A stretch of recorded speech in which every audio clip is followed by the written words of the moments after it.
ये जो आईएमएफ की तरफ से शराइत हैं, आप किस हद तक इंडोर्स करेंगे इस खबर को जो शहबाज राना साहब की है, सीनियर सहाफ़ी हैं, सीनियर इकोनॉमी रिपोर्टर हैं, और उसके साथ साथ ये खबर है कैसी आप समझते हैं कि it's doable in such circumstances जिससे इस वक्त हम गुजर रहे हैं? इमरान साहब, इम्पोर्टेंट खबर है और इस पर बिल्कुल मेरे नॉलेज में ये चीज पहले से थी कि इस चीज पर नेगोशिएशन हो रही है और कुछ कॉम्प्लिकेशन आ रही है। लेकिन मैं आज के प्रोग्राम के हवाले से आपने जब आगाज किया था तो एक चीज की तरफ इंडिकेशन करना चाहूंगा कि 1990 में जब हमने डेटोनेशन की थी, एटॉमिक डेटोनेशन, तो उसके बाद हम एक खौफ की जो सूरत हाल में आए थे इकोनॉमी के हिसाब से, और हमने फॉरेन एक्सचेंज अकाउंट पे भी, हालांकि उस पर भी हमने बैन लगा दिया था कि उससे पैसे ड्रॉ नहीं कर सकते। लेकिन मैं रेफर इसलिए करना चाह रहा हूँ कि उसके बाद पाकिस्तान के हालात माशाल्लाह बहुत अच्छे रहे जी। मतलब हम एक खौफ की सूरत में जरूर थे, लेकिन उसके बाद मैं आपको रेफर करूं कि कोई 2004, 5, 6 और 7 तक पाकिस्तान ने जीडीपी का मोर देन 6% ग्रोथ का हदफ भी हासिल किया, जो कि एक अच्छा अट्रैक्टिव ग्रोथ रेट था इस एटमी धमाकों के बाद। और उसके बाद उसके अलावा हमने एक साल ऐसा भी आया जब $7 बिलियन का एफडीआई का इन्फ्लो हुआ था, जो पाकिस्तान की हिस्ट्री में हाईएस्ट एफडीआई का इन्फ्लो था। वो फॉरेन डायरेक्ट इन्वेस्टमेंट जो स्टॉक मार्केट में आती है वो भी $6 बिलियन से आई थी, ज्यादा आई थी। तो बेसिकली जो हमारी जो प्रॉब्लम है वो उसका ताल्लुक हमारे इंटरनेशनल इससे नहीं था कि हमने डेटोनेशन की या हम न्यूक्लियर पावर बने। इकोनॉमिक पॉलिसीज में मैं रेफर करना चाह रहा हूँ। मेरा बात करने का मकसद ये है कि 2-3 डिकेड से इकोनॉमिक पॉलिसीज की वजह से हमें प्रॉब्लम फेस करनी पड़ रही है। आज जो सूरत हाल बनी है, आईएमएफ के पास हम जा रहे हैं, बेसिकली कोई डेवलपमेंट लोन तो लेने नहीं जा रहे हैं, फॉरेन एक्सचेंज के जो रिजर्व है उसको मेंटेन करने के लिए जा रहे हैं। उसमें आईएमएफ की, मुझे ये थोड़ी सी इस पर आईएमएफ की इस बात पर ये खुद डायकोटोमी है कि आईएमएफ ने एक तरफ शुरू में जो रिपोर्ट दी थी, रिव्यू जायजा दिया था अपना, उसमें मेंशन किया था कि पाकिस्तान के लिए जो रिस्क फैक्टर है, उस रिस्क फैक्टर में से एक रिस्क फैक्टर उसने आइडेंटिफाई किया कि वो एक्सपेक्टेड इन्फ्लेशन है। इन्फ्लेशन कम हो रहा है, लेकिन अगर वो बढ़ गया तो प्रॉब्लम हो जाएगी। अब आईएमएफ जो कंडीशन रख रहा है उसमें खुद एक कंडीशन ऐसी रख रहा है जो यकीनी तौर पे इन्फ्लेशन को क्रिएट करेगी। 18% की अगर वो शर्त रखते हैं कि ये ऑयल जो प्रोडक्ट है, पेट्रोलियम प्रोडक्ट पे लगाएं, मेडिसिन पर लगाएं, अक्रॉस द बोर्ड सब पर लगा दे, 18% फूड आइटम पे भी लगा दे, तो ये तो इन्फ्लेशन खुद क्रिएट करने का वो एक तरीका बता रहा है कि इससे इन्फ्लेशन क्रिएट हो जाएगा, जो कि रिस्क फैक्टर वो खुद कहते हैं। तो मेरा ख्याल है इस पर बात बिल्कुल तो आईएमएफ ऐसा, डॉक्टर साहब, ऐसा क्यों कर रहा है आईएमएफ जब उसको ये नजर आ रहा है कि ये मजीद इन्फ्लेशन को ट्रिगर करेगा? दूसरी तरफ फिर हुकूमत के पास और कोई कुशन भी नहीं है, और अगर कोई कुशन है, जैसे हम एग्रीकल्चर या रिटेल सेक्टर की बात करें कि उसको हम टैक्स कर दें और फिर उससे हम अपना ये एम्बिशियस हदफ ले लें, तो हमारे पास कोई पाइपलाइन के अंदर कोई प्लान भी तो नहीं है ना, जो आईएमएफ के सामने हम एक तरीके से रखते हैं कि नहीं, आप इधर से पैसे ना निकालें, हम आपको इधर से पूरा करके दे देते हैं। हम भी मुसलसल सारा बोझ या बिजली पे डालते हैं, गैस पे डालते हैं, या फिर सैलरीड क्लास के ऊपर डाले जाते हैं, सेल्स टैक्स और मुख्तलिफ इनडायरेक्ट टैक्सेस की सूरत में। तो इस के हवाले से क्या कहेंगे आप? मेरा ख्याल है इस वक्त 2 अल्टरनेट हमारे पास मौजूद हैं जो हुकूमत बहरहाल कोशिश कर रही है। उसके लिए कितने सक्सेस होंगे ये तो अभी टू अर्ली के इस पर कोई कमेंट्स किया जाए। एक तो ये कि गवर्नमेंट ने जब जो आईएमएफ कह रहा है वो तो दोबारा इनडायरेक्ट टैक्सेस की तरफ ले जा रहा है, 18% जब बढ़ा दे जीएसटी, लेकिन गवर्नमेंट जो है वो डायरेक्ट टैक्सेस के लिए थोड़ा सा आप देखेंगे विल पावर दिखा रही है, जिसमें रिटेलर पर टैक्स वो कह रहे हैं, फिर हम दूसरे वो सेक्टर जो एग्जेम्प्टेड है उनको हम लाएंगे, डायरेक्ट टैक्सेस के जरिए उनको लाएंगे, नेट में लाएंगे, वो कोशिश हो रही है। सिस्टम को जो है वो इंफॉर्मेशन टेक्नोलॉजी की वजह से अब ऑटोमेट किया जा रहा है कि कोई स्कैप ना हो सके, टैक्सेस लाजमी पे हो जाए। डायरेक्ट टैक्सेस के लिए ही होता है ना ये सब जी। तो इस तरह से कोशिशें हो रही है, रिटेलर पर टैक्स, एग्रीकल्चर सेक्टर से पूरा जो टैक्स बनता है वो लिया जाए, रियल एस्टेट पे टैक्स लगाया जाए। ये कोशिश डायरेक्ट टैक्सेस के लिए बहरहाल हो रही है, एक फ्रंट पे मौजूद है। दूसरा एक अल्टरनेट हमारे पास देखें, एसआईएफसी के जरिए आपने अभी इंडिकेट भी किया, 10 बिलियन सऊदी अरब से, और यूएई का जो है, यूएई का लगता है कि मटेरियलाइज हो जाएगा, क्योंकि यूएई जो $10 बिलियन यूएई ने पाकिस्तान में इन्वेस्टमेंट के लिए किया है वो ठीक है, वो एफडीआई आएगी, लेकिन वो एफडीआई किसी फिजिबिलिटी की बेस पर किसी नए प्रोजेक्ट पे नहीं आ रही, बल्कि एग्जिस्टिंग जो पाकिस्तान में प्रोजेक्ट है उनको बाय करने के लिए $10 बिलियन का उनका एस्टिमेट है। लेकिन बहरहाल वो $10 बिलियन की इन्वेस्टमेंट अगर जल्दी आ जाती है, जैसा कि यूएई के इन्वेस्टमेंट तो ना कहें, क्योंकि तो हम घर के वो जैसे होता है ना, गरीब घर के बर्तन बेच के 2 वक्त का खाना पूरा करता है, हम अपने इदारे बेच के 2 वक्त की किस्तें उतारेंगे।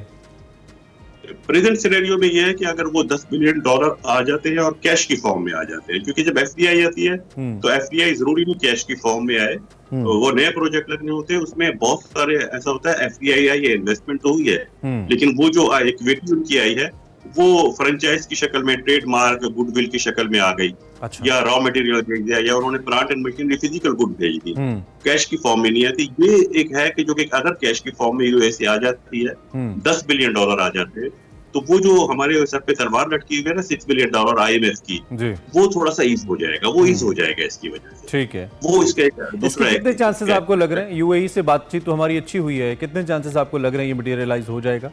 यूएई वाला? यूएई की अपनी जो स्टेटमेंट है, पाकिस्तान की क्या स्टेटमेंट है मैं उस पर नहीं जा रहा, लेकिन यूएई की अपनी जो स्टेटमेंट है उनका है कि वो बहुत इस पे कीन है और वो जल्द इसको इन्वेस्ट करेंगे। अच्छा, हमने जब हम असल में हम इतने डेस्परेट हो जाते हैं ना कुछ चीज़ों को लेकर, और उस डेस्परेशन की वजह भी हमारी नेग्लिजेंस है, हमारी नाअहली है, हम टाइमली डिसीजंस नहीं लेते। वी रिमेंबर 2007-8 से और 2013 के दरमियान जो पीपल्स पार्टी की हुकूमत थी उसमें कितना बड़ा इलेक्ट्रिसिटी क्राइसिस था, तो हम रेंटल पावर के ऊपर मंगवा के जहाज़ और उससे बिजली पूरी करते रहे, बजाय इसके कि हम कुछ प्रोडक्टिविटी की जानिब जाते, या फिर हम अपनी जो वाटर मैनेजमेंट है उसको बेहतर बनाते और नेचुरल रिसोर्सेज से या अल्टरनेटिव रिसोर्सेज पे जाते जब दुनिया जा रही थी। और फिर सूरत हाल ये बनी कि फिर हमें महंगे मुआहदे करने पड़े, महंगे हमें कारखाने लगाने पड़े, और अब वो खुमियाजा हम भुगत रहे हैं। हालांकि उस वक्त शायद गवर्नमेंट ने उस डेस्परेशन में ही फैसले किए होंगे, लेकिन क्या करते, सियासी हुकूमत थी, प्रेशर भी था। तो अब ये जो फैसले हम इस वक्त निजकारी के कर रहे हैं, जिसमें यूएई इन्वॉल्व है, जिसमें सऊदीज इन्वॉल्व हैं, जिसमें हम अपनी मुख्तलिफ गोल्ड माइंस तक की बात करें, that we going to sell it out, इसमें भी वो डेस्परेशन एलिमेंट आपको डॉक्टर साहब कहीं नजर आ रहा है या नहीं? इस वक्त हम वाइजली देख रहे हैं कि आज से 10 साल बाद पाकिस्तान मुख्तलिफ होगा, तो फिर हम पछताए ना कि हमने क्या किया, कैसे औने पौने बेच दिए। ये इमरान साहब जो स्ट्रेटेजी है ना, उस स्ट्रेटेजी में ये बेशक गवर्नमेंट क्या है कि हम रिवाइवल की तरफ जा रहे हैं, रिवाइव करने के लिए जीडीपी ग्रोथ को हमें रिवाइव करना है, इन्वेस्टमेंट को रिवाइव करना है, एक्सपोर्ट को रिवाइव करना है। रिवाइवल से ज्यादा मैं समझता हूँ ये जो डिस्कशन है बेसिकली ये सर्वाइवल है, सर्वाइवल स्ट्रेटेजी, रिवाइवल नहीं, सर्वाइवल के लिए हमें ये सब सर्वाइवल ऑफ द कंट्री और survival of the political parties who are in the government right now.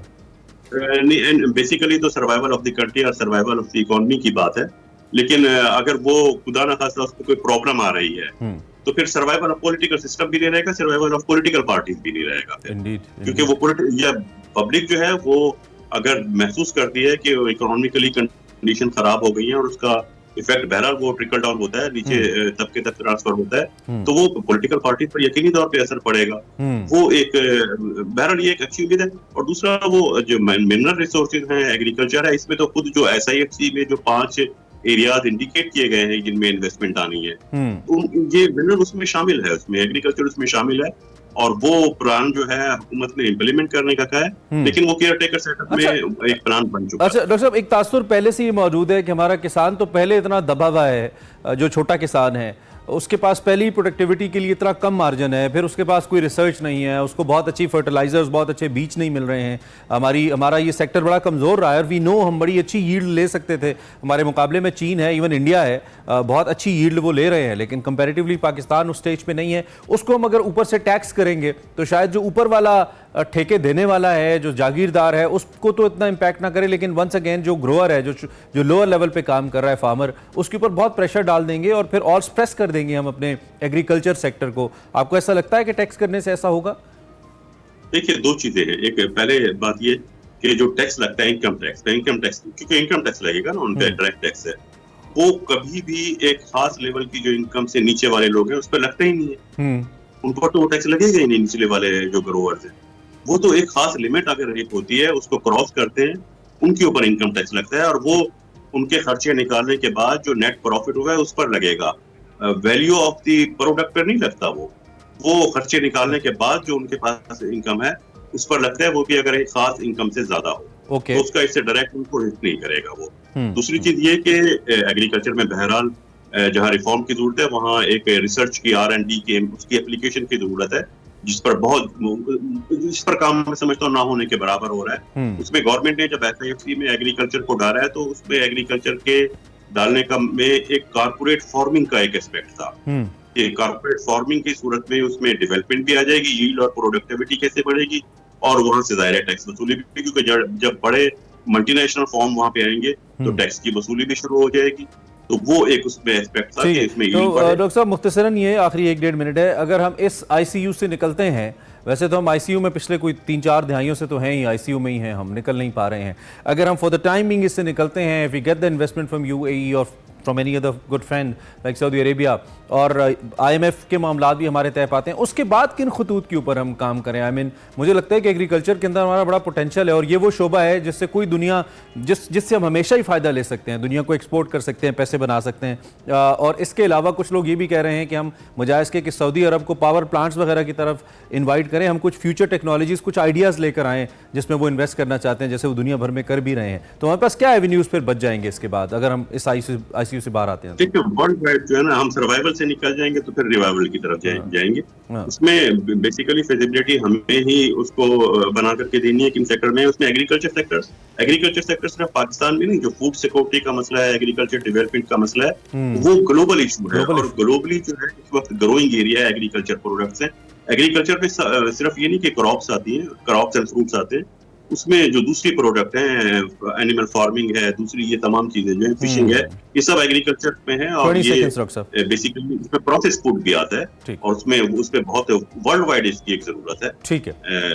चलें हम इस पर इंशाल्लाह किसी और नशिस्त में और भी बात करेंगे। आपका बहुत शुक्रिया, आप तशरीफ लाए और हमने कोशिश की कि पॉइंट्स को टच करते जाएं। टाइम थोड़ा कम है तो मैं एक और अपडेट आज के लिए इंपॉर्टेंट है, वो पॉलिटिकल है, ओबियसली नून लीग के सदर हैं, अभी नहीं है लेकिन आज होने वाले हैं, नवाज शरीफ साहब। वैसे तो कायद है नून लीग के, उनके नाम पे है पार्टी। आज 10 उम्मीदवारों के दरमियान उन समेत मुकाबला मुतवक्के है, कागजात जमा हो गए हैं, पार्टी इलेक्शन होने जा रहा है और जो इलेक्शन कमिश्नर हैं वो राना सनाउल्लाह साहब हैं पार्टी के। उन्होंने कहा कि कायद आज़म के बाद नवाज शरीफ ने मुस्लिम लीग को सबसे ज़्यादा मकबूल बनाया, मुस्लिम लीग नून उनके नाम के ऊपर है। शाहिद खाकान अब्बासी के हवाले से उन्हें एक सवाल किया गया, हमारे साफ़ी बड़े शरारती हैं, बाज़ शरारती सवाल करते हैं, तो उन्होंने कहा कि वो अहलियत के लिए कागजात जमा करा सकते हैं सदारत के लिए, अगर नून लीग की सदारत शाहिद खाकान अब्बासी साहब करना चाहें, और अहलियत का फैसला उन्होंने कहा बहरहाल स्क्रूटनी में ही होगा। तो आज जनाब ये आम दिन है PMLN के लिए, एंड अगर नवाज शरीफ साहब, जो कि यकीनी है कि वो सदर के ओहदे पर आएंगे, तो एक ताकतवर ओहदा है, फैसले कर पाएंगे, उनकी पार्टी पंजाब में और पाकिस्तान में वफाक में हुकूमत में है, तो अहम होगा, ये डेवलपमेंट अहम होगी कि आगे नून लीग की पॉलिटिक्स किस तरफ जाती है। इससे पहले कि ब्रेक लें,